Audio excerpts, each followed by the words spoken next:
Dito kami sa Rainier Beach. Rainier Beach. Rainier Beach. Tama. Nung araw ay ko kay Jimmy, I'm going to this weekend. Wait, sabi niya, where are you going this weekend? I'm going to Alcay Beach. Ang sabi niya. Tawa. Sinabi kay Juan. Sinabi kay Carol. Hey Carol, Mom is going to Alcay Beach.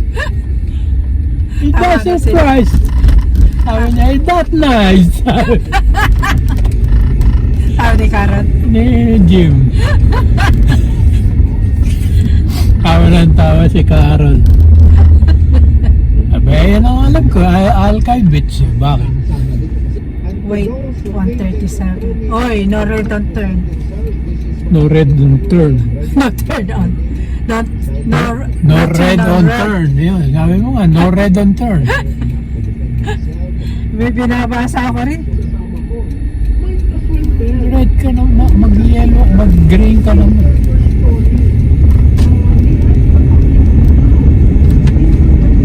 Gagamit ko na yung aking kwan. Gagamit ko na yung aking 360. Bukas ko gagamitin. Kasi nakalagay ito 24 hours. Sa gabi na. Ganda siguro niya pagkasakuhan sa minivan ng kulay.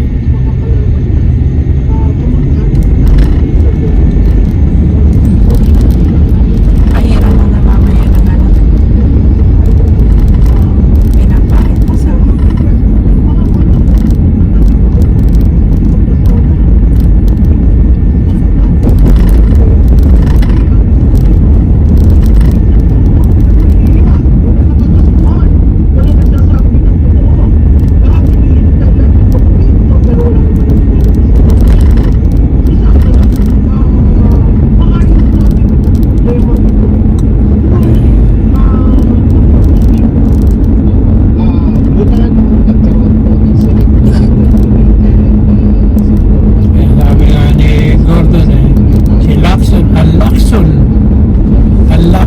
ginagawa niya, hindi ganun si Lacson.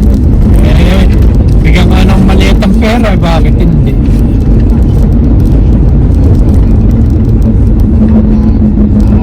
Paglabas ni, sabi ko, naglabas ng video, paglabas ng Brave 18, yung mga pahayag ni Chanko, so matotal, isama na rin natin. Si Chanko, dati narinig natin sa makamarko siya, pero bumaliktad na. Makikita na ba natin yung pipilihis tayo kahit Namatay yung halaman sa gitna. alam mo, mayroong isa Sinabi na ng damo. na nagpapakita sa Wala katotohanan. Ito yung nangyari. At ito yung katotohanan. Eh, kung minsan sa mundo ng politika, nawawala siguro yung pagsentro sa Diyos. Well, kung ano yun, nakikita natin kung who would even think na matutuloy yung moral arguments. Who would even think na mangyayari yan after they decided not to impeach the president and the vice president. I don't think that there will be a great meeting. Nobody knew. We were just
Congressman po ang nag-announce mismo ang presidente.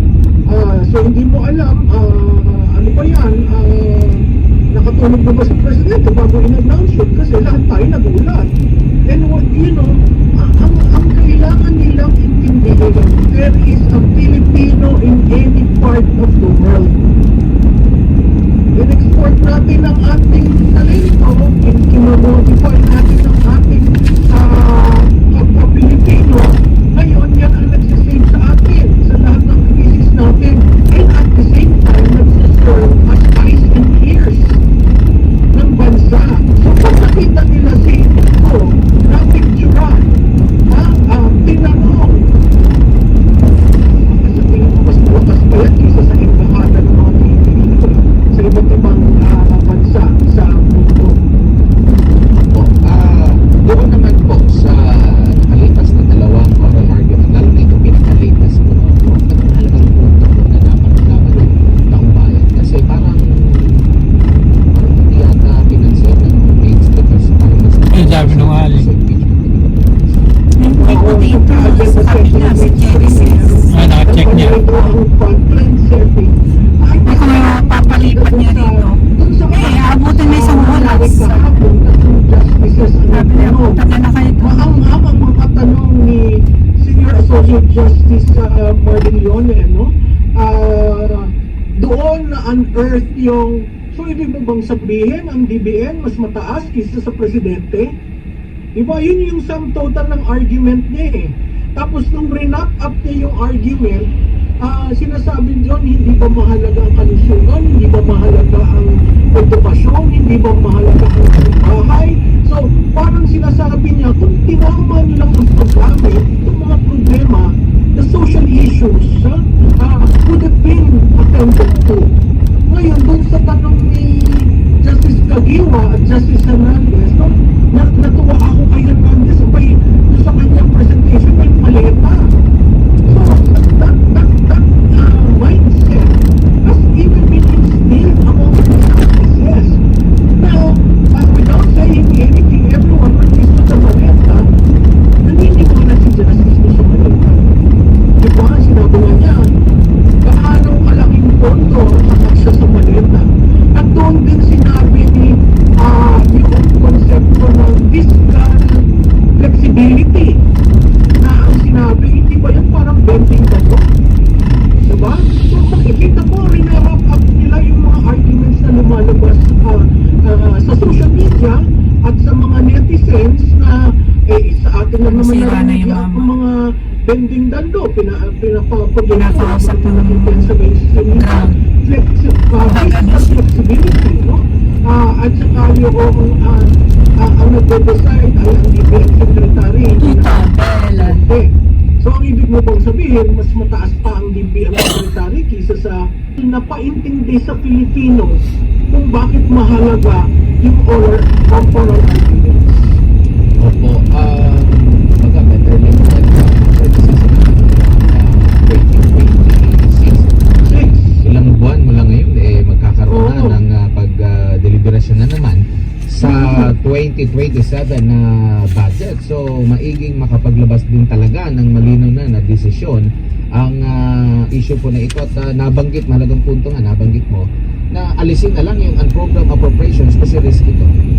Oo, agree ako doon. At saka Every 4 hours siguro pa na yung mga reforma sa budget process Gusto ko doon. natin, no? Ah? Every 4 may hours. ginawang Oo, reforma kung masakit. na As needed. ang CSO, pero hindi naman naman tapang kasi yun eh. kasama, mahirap yung gawin, no? Kung sana mas maakagado pa lang sa budget call, sinasama na ang taong bayan, sinasabi na anong priorities, sinasabi ng presidente, ito hindi niyo pwedeng galawin. Diba? Makakahingat tayo na yung social programs are protected. Yun lang naman ang ako ng taong bayan. Hindi na nga tayo nagre-reklamo sa daming tax. Pero bigyan niyo naman kami ng maayos na servisyo.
has to stop.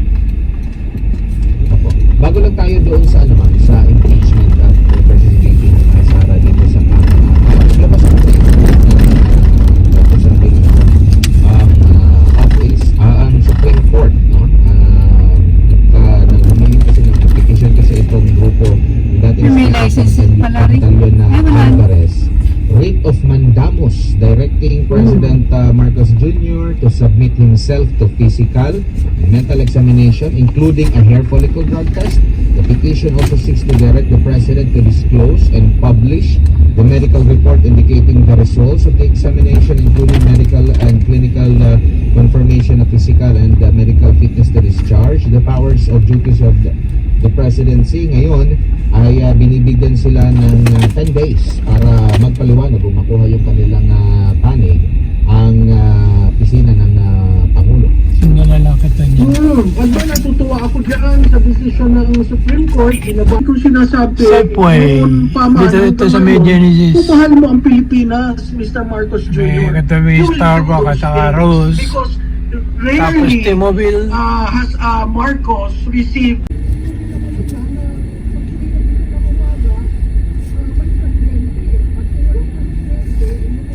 Mas kabisado ko pag di ni dadaan eh.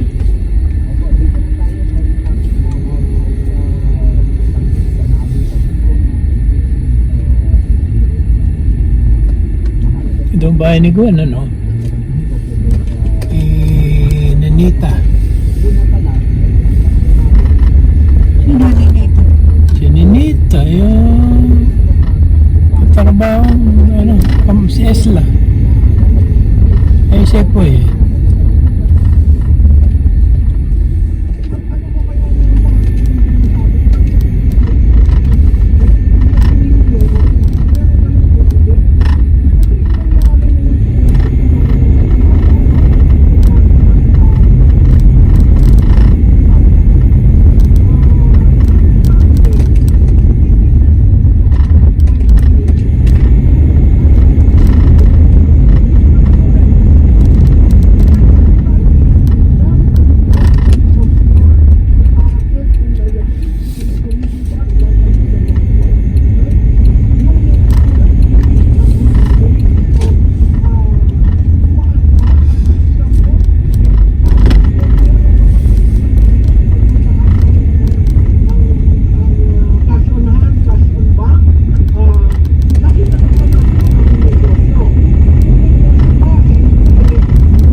Mustang. Deposits, withdrawals, transfer. Many are recorded multiple times as funds move. Diba? Tapos meron rin sinabi sila dyan na ang gross transaction volume is not equivalent to net worth, not equivalent to income. Pero sa may establish na kasi meron tinatawag na CTR at STR speculative transactions.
sa Senado at talaga namang very active at umatikabo ang kanyang participation sa Senado. Ano kotse?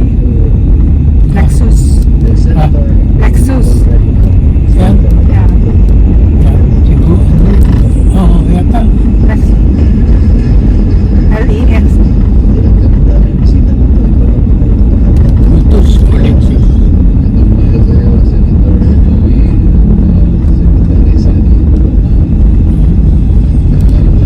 Hindi na.